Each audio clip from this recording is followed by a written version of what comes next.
Shankara Parvati Pati Mahadev Sri Shankara.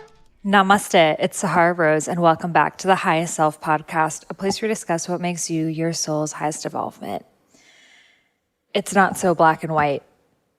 We are right before the elections, a system that is built off of making everything appear black and white. You're either a Republican or a Democrat, either this or that. You either care or you don't care. You're either a good or a bad person.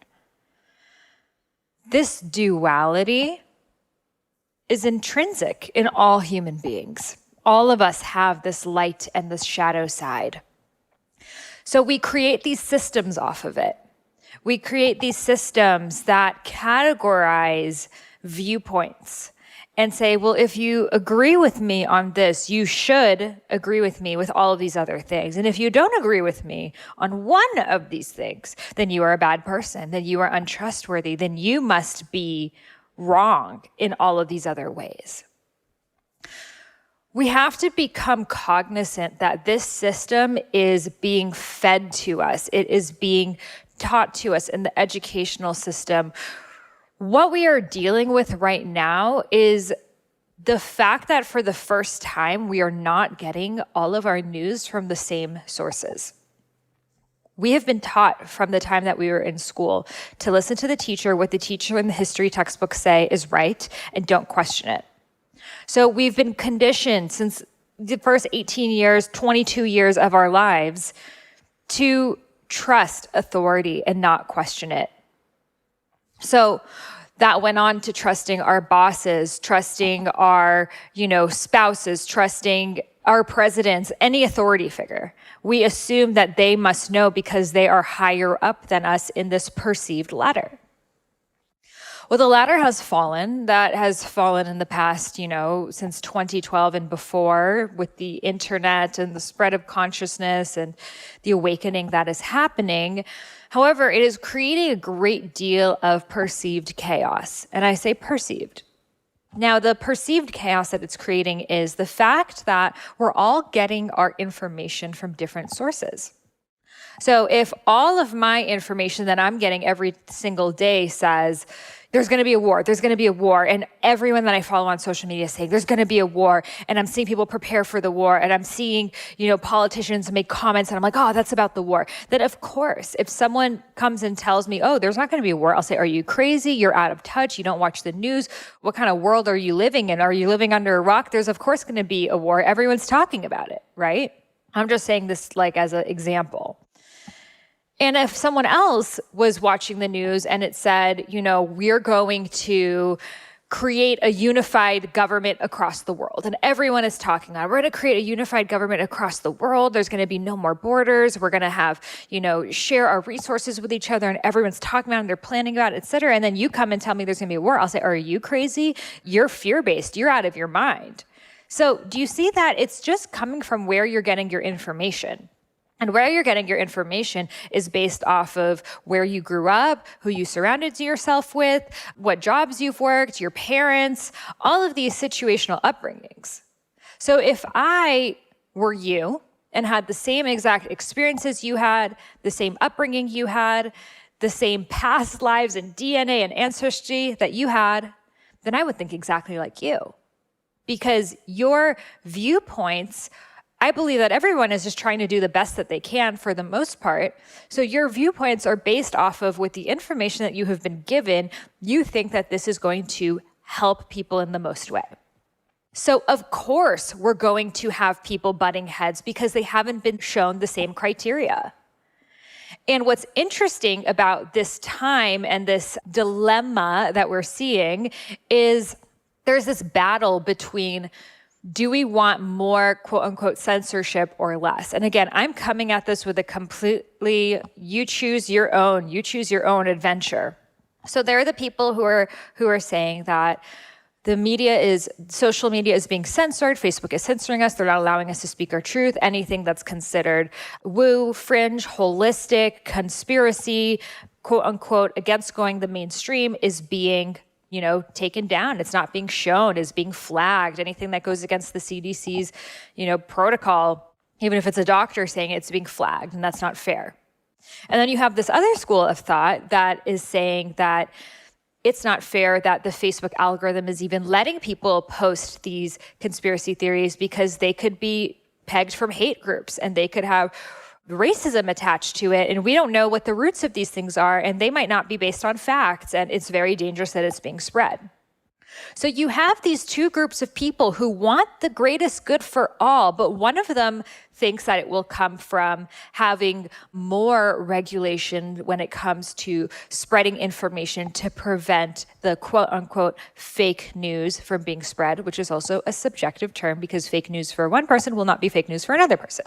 And then you have this other side saying that we are losing our democracy, we're losing our freedom of speech because we're not able to share our beliefs and our theories and what we believe, which might not be in alignment with what the mainstream media is telling us. Both make sense. Both are valid points. So we're getting caught in this, once again, dualistic viewpoint of we're either not doing enough to censor or we're doing too much to censor.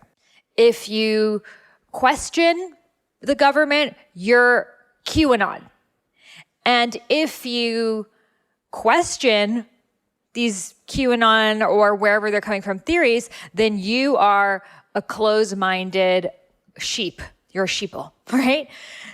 And it's, again, it's interesting because a lot of it is coming from the spiritual community of like, are you going to take the red or the blue pill? And again, it's this dualistic viewpoint. You're either awake or you're not. You're conscious or you're not. And what this is creating in a way is this internal civil war. It's this internal spiritual war, which is going within each and every one of us. Because each and every one of us is very confused because we're receiving contradicting information. And sometimes we're receiving this information from two different people that we trust. Two people that you might look up to and you might resonate with their viewpoints and so many different things, but these two people are completely different when it's coming politically. And the thing is with these rabbit holes is the more that you go down them, the more you find more information to validate your viewpoint. So then all of the information you receive is to validate this, and then you're in this echo chamber and you're not receiving information from this quote unquote other side. So the point of me sharing this with you is to take this higher look perspective of what's happening. Just look at this dualistic worldview. How is this showing up in my life? How am I maybe judging other people? Oh my gosh, they questioned maybe why we've been in quarantine for so long. They must be a grandma killer, right? Then we go and label that person.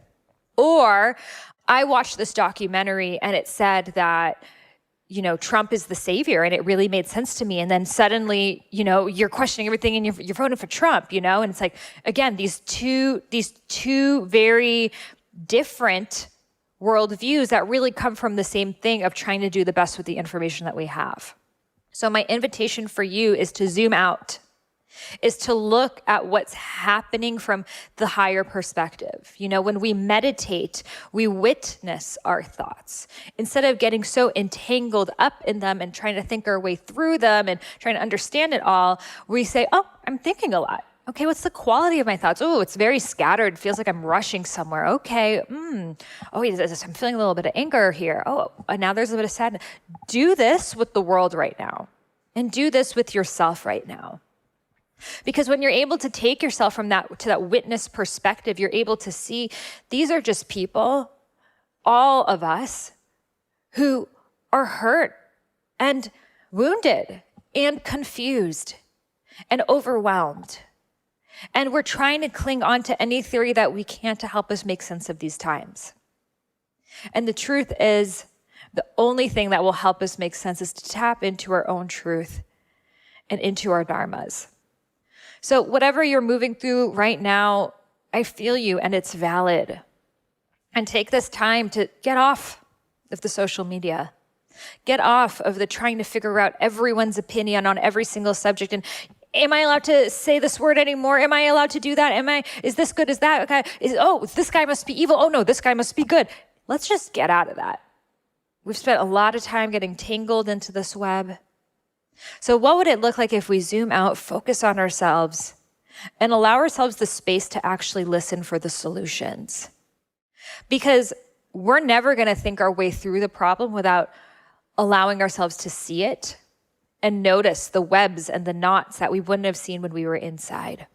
And then from there, we can see, how am I here to serve? What are my gifts? How are my talents aligned with the world's needs? And that is living in alignment with your Dharma. So I hope this episode was helpful for you navigating these times, and know that greater clarity, purpose, joy, and freedom is waiting on the other side. And it just is our invitation to expand our spiritual selves, our strength, our well-being, our courage, as well as our intuition. Sending you so much love at this time. If this episode resonated with you, please share it on your Instagram story, tag me, and I'm giving away 3 copies of my new journal, a Yogic Path Reflective Journal, which you can find in the show notes.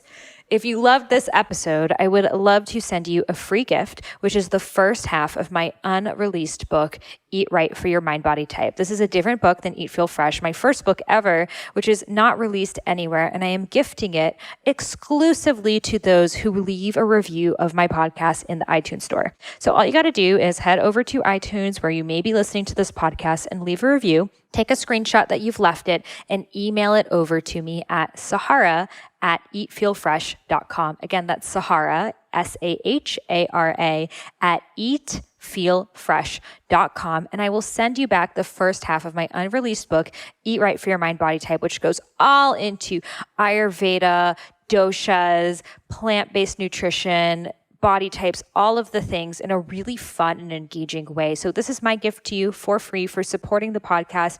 Every single review I personally read. It really helps the podcast be listened to by more people so we can raise the vibration of the planet together. And I am so grateful to have you on this journey.